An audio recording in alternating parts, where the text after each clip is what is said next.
आज जो मुकदमा लगा हुआ था, मैं आप लोग को बताना चाहता हूं कि त्रिपुरा पीपल्स फ्रंट ने एक रिट पिटिशन आर्टिकल 32 के अंतर्गत सुप्रीम कोर्ट में दाखिल किया था। उनका मुद्दा 4-5 मुद्दा था, लेकिन जो 2-4 इम्पॉर्टेंट मुद्दे थे वो तो थे कि एक एनआरसी ड्रॉप करना चाहिए, deportation of illegal immigrants, detection of illegal immigrants. Essentially Assam का जो प्रॉब्लम है, हमने त्रिपुरा में देखा ये प्रॉब्लम उससे वर्स है। तो आज ये पिटिशन सुप्रीम कोर्ट के चीफ जस्टिस के कोर्ट में लगे हुए थे, honourable justice Gogoi chief justice, justice Kaul और जस्टिस जोसेफ के 3 जज बेंच कोर्ट में।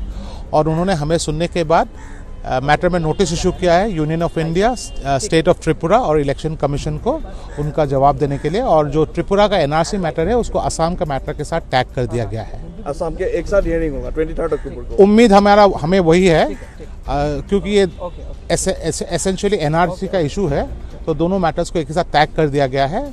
तो आगे का कार्रवाई हम आपको बताएंगे जैसे होगा। नेक्स्ट डेट इज 23 अक्टूबर। 23 अक्टूबर असम का एनआरसी मैटर में है, तो हम क्योंकि ये टैग्ड हो चुका है, तो वी एक्सपेक्ट कि it will come up on 23।